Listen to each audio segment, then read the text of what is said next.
ప్రముఖ సినీ దర్శకుడు SS Rajamouli June 3న జరగబోయే ఐపీఎల్ ఫైనల్ పోరుపై తన మనసులోని భావాలను పంచుకున్నారు. ఇద్దరు కెప్టెన్ల ప్రదర్శనలు, వారి ప్రస్థానాలను ప్రస్తావిస్తూ ఈసారి ట్రోఫీ ఎవరికి దక్కినా మరొకరు ఓడిపోవడం తీవ్రంగా బాధిస్తుందని ఆయన ఉద్వేగభరితంగా వ్యాఖ్యానించారు. ఒక కెప్టెన్ శ్రేయాస్ అయ్యర్ గురించి ప్రస్తావిస్తూ ఆట తీరును రాజమౌళి ప్రత్యేకంగా కొనియాడారు.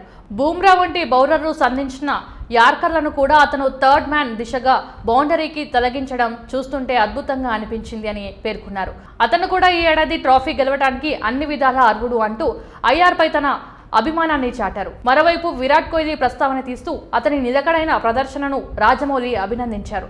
ఏడాదికేడాది అద్భుతంగా రాణిస్తూ వేల కొద్ది పరుగులు సాధిస్తున్నాడు కోహ్లీ. అతనికి ఈ ట్రోఫీ ఒక చివరి లక్ష్యం లాంటిది. అతను కూడా ఖచ్చితంగా ఈ ట్రోఫీకి అర్హుడే అని ఆయన అన్నారు.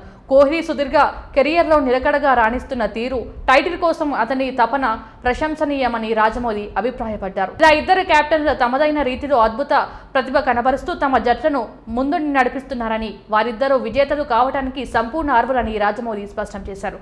ఫలితం ఏమైనప్పటికీ ఇది ఖచ్చితంగా గుండెను పిండేసేలా ఉంటుంది. ఎందుకంటే ఇద్దరిలో ఎవరు ఓడినా బాధ కలుగుతుంది అంటూ ఫైనల్ పోరుపై తమ ఉత్కంఠను, ఇద్దరు ఆటగాళ్లపై తనకున్న గౌరవాన్ని రాజమౌళి వ్యక్తపరిచారు.